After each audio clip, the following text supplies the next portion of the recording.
کیا قیامت کے دن ہر گناہ کی سزا ملے گی؟ اور اگر مومن سے کوئی گناہ ہو جائے تو وہ کیا کرتا ہے؟ آئیے ان سوالات کے جوابات جانتے ہیں آج کے ایپیسوڈ میں۔ اعوذ باللہ من الشیطان الرجیم، بسم اللہ الرحمن الرحیم۔ ناظرین محترم، السلام علیکم ورحمۃ اللہ وبرکاتہ۔ سبیل قرآن کے اس تفسیر پروگرام میں ایک بار پھر آپ سبھی کا استقبال کرتے ہیں۔ آج آپ کے سامنے سورہ غافر کی آیت نمبر 17، 18 اور 19 کی تفسیر لے کر حاضر ہوئے ہیں۔ آئیے سب سے پہلے آیت نمبر 17 کی تلاوت کو اس کے ترجمے کے ساتھ سن لیتے ہیں۔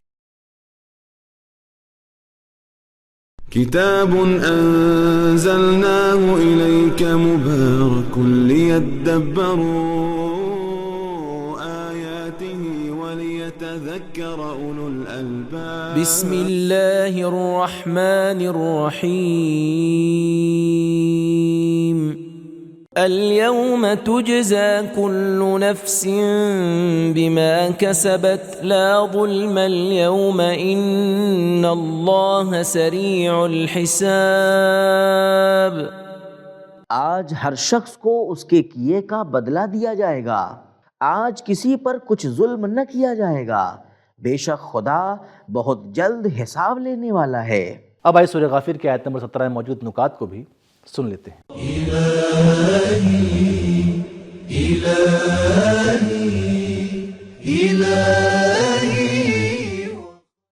نکات۔ پچھلی آیت اور اس آیت میں قیامت کے بارے میں 6 نکتے بیان ہوئے ہیں۔ الف، تمام لوگوں کا حاضر ہونا، ہم بارزون۔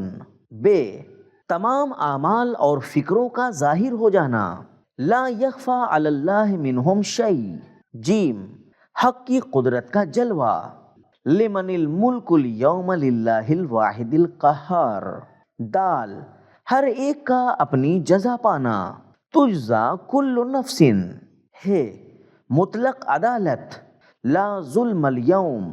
واو، حساب میں تیزی، سریع الحساب۔ قیامت بہت اہم دن ہے۔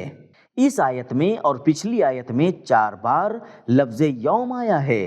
یوم ہم بارزون، لمن الملک اليوم تجزا، لا ظلم اليوم۔ ظلم کے کچھ اثرات ہوتے ہیں۔ الف، لوگوں کی زحمتوں کو نظر انداز کرنا۔ بے، اجرت کم دینا۔ جیم، مجرم کو جتنا حق ہے اس سے زیادہ سزا دینا۔ اور قیامت میں ان میں سے کوئی چیز نہیں پائی جاتی اور کسی پر ظلم نہیں ہوگا، لا ظلم اليوم۔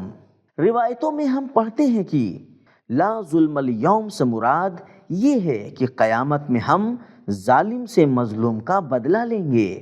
تفسیر مجمع البیان۔ دنیا میں مقدموں کا لمبا چلنا یا تو مجرم کے انکار اور جرم کو چھپانے کی وجہ سے ہوتا ہے، جبکہ قیامت میں بدن کے اعضاء، فرشتے اور نامہ اعمال سب کے سب گواہی دیں گے اور انکار کرنے اور جرم کو چھپانے کی کوئی گنجائش نہیں ہوگی۔ یا تو مجرم کے اپنے جرم کا دفاع کرنے کی وجہ سے ہوتا ہے، جبکہ قیامت کے دن کوئی بھی اپنا دفاع نہیں کرے گا اور ہر ایک اپنے گناہ کا اقرار کرے گا، یا تو لوگوں کو حاضر کرنے اور ان کی فائلیں لانے کی وجہ سے ہوتا ہے، جبکہ قیامت میں ہر ایک اور ان کی فائلیں حاضر ہوں گی، یا تو قاضی کی غور و فکر کرنے اور تجدید نظر کرنے کی وجہ سے ہوتا ہے، جبکہ اللہ کے لیے کوئی چیز چھپی ہوئی نہیں ہے، یا تو قید خانوں میں جگہ نہ ہونے کی وجہ سے ہوتا ہے، جبکہ جہنم کبھی بھرنے والی نہیں ہے، یا تو مجرم کے طرفداروں کی کارستانیوں کی وجہ سے ہوتا ہے، جبکہ قیامت میں کوئی شفاعت کرنے والا اور مددگار نہیں ہوگا۔ اسی لیے پروردگار عالم قیامت کے دن تیزی سے لوگوں کا حساب و کتاب کرے گا۔ خوبصورت تلاوت، ترجمہ، اس کے نکات کو جان لینے کے بعد اب آئیے سورہ غافر کی آیت نمبر 17 کے پیغامات کو بھی جان لیتے ہیں۔ كتاب أنزلناه إليك مبارك ليدبروا۔ پیغام نمبر 1، قیامت کے دن کوئی بھی حساب و کتاب سے نہیں بچ سکے گا۔ نمبر 2، سزا اور جزا اعمال کی بنا پر ہے۔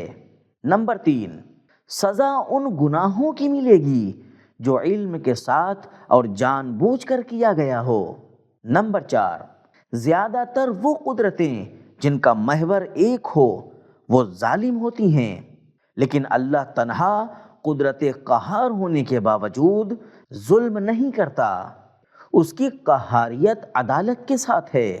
نمبر 5، عدالت میں بھیڑ ہونا اکثر فیصلے میں دیری کا سبب ہوتا ہے، مگر وہ سریع الحساب ہے۔ یا تو بھیڑ کی وجہ سے لوگوں کا صحیح حق نہیں مل پاتا، جبکہ قیامت کے دن کوئی ظلم نہیں ہوگا۔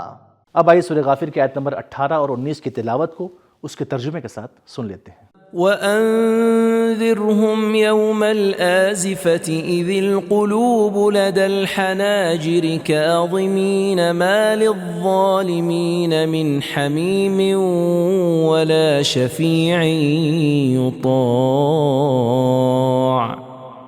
يَعْلَمُ خَائِنَةَ الْأَعْيُنِ وَمَا تُخْفِي الصُّدُورُ۔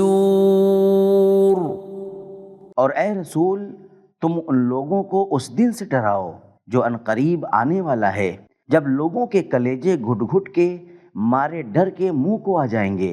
اس وقت نہ تو سرکشوں کا کوئی سچا دوست ہوگا اور نہ کوئی ایسا سفارشی جس کی بات مان لی جائے۔ خدا تو آنکھوں کی دزدیدہ نگاہ کو بھی جانتا ہے اور ان باتوں کو بھی جو لوگوں کے سینوں میں پوشیدہ ہیں۔ اب آئیے سورہ غافر کی ان دو آیات میں موجود نکات کو بھی جان لیتے ہیں۔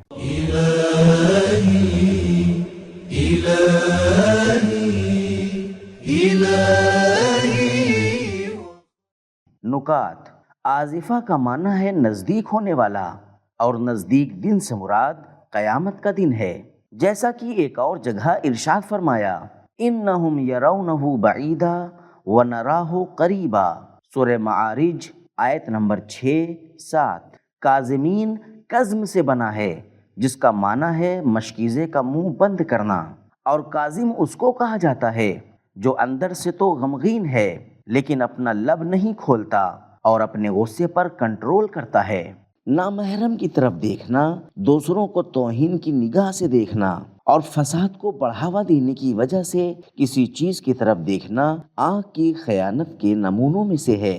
امام صادق علیہ السلام سے یعلم خائنۃ الاعین کے بارے میں جب پوچھا گیا تو امام علیہ السلام نے فرمایا اس سے مراد دزدیدہ نگاہیں ہیں۔ تفسیر نور الثقلین۔ امام کاظم علیہ السلام نے فرمایا کوئی مومن ایسا نہیں ہے کہ جو گناہ کرنے کے بعد غمگین نہ ہو، اور اگر غمگین نہ ہو تو وہ مومن نہیں ہے، اسے شفاعت نہیں ملے گی اور وہ ظالم ہے۔ اور پھر اس آیت کی تلاوت فرمائی ما للظالمین من حمیم ولا شفیع یطاع، تفسیر نور الثقلین۔ سورہ غافر کی آیت نمبر 18 اور 19 کے اہم نکات کو جان لینے کے بعد اب آئیے اس کے پیغامات کو بھی جان لیتے ہیں۔ كتاب أنزلناه إليك مبارك ليدبروا۔ پیغام نمبر 1، موت اور قیامت نزدیک ہے، خود کو تیار رکھیں۔ نمبر 2، قیامت میں گناہگار کو نہ سکون ملے گا اور نہ ہی وہ مرے گا۔ اذ القلوب لدى الحناجر۔ دوسری جگہ ہم پڑھتے ہیں وَيَأْتِيهِ الْمَوْتُ مِنْ كُلِّ مَكَانٍ وَمَا هُوَ بِمَيِّتٍ، سورہ ابراہیم آیت نمبر 17۔ ہر طرف سے اس پر موت آئے گی لیکن وہ مرے گا نہیں۔ نمبر 3، قیامت میں گناہگار کا وجود حسرت اور غم سے بھرا ہوگا لیکن وہ اس کا اظہار نہیں کر سکے گا۔ نمبر 4، گناہگار قیامت میں اکیلا ہوگا، نہ اس کا کوئی گہرا دوست ہوگا اور نہ ہی کوئی اثردار سفارش کرنے والا۔ نمبر 5، اقدار نیتوں کی بنا پر ہوتا ہے، نگاہ ایک ہی ہے لیکن الگ الگ نیتوں کی وجہ سے عبادت بھی ہو سکتی ہے اور خیانت بھی۔ نمبر 6، اس بات پر ایمان رکھنا کہ اللہ ہر چیز کے باطن کو جانتا ہے، انسان کو ظلم سے روکتا ہے۔ نمبر 7، اللہ کے پاس صرف ظاہر کا علم نہیں ہے بلکہ وہ باطن کو بھی جانتا ہے۔ تو ناظرین، ہم نے جانا کہ قیامت کے دن ان گناہوں کو سزا ملے گی جو علم کے ساتھ اور جان بوجھ کر کیا گیا ہو، اور امام صادق علیہ السلام ارشاد فرماتے ہیں کہ کوئی مومن ایسا نہیں ہے جو گناہ کرنے کے بعد غمگین نہ ہو، اور جو غمگین نہ ہو وہ مومن نہیں ہے، اس کو شفاعت نہیں ملے گی، وہ ظالم ہے۔ تو ہمارا آج کا ایپیسوڈ ختم ہوا، ملتے ہیں اگلے ایپیسوڈ میں، تب تک کے لیے خدا حافظ۔ سبیل قرآن، قرآنی سماج کی پہچان۔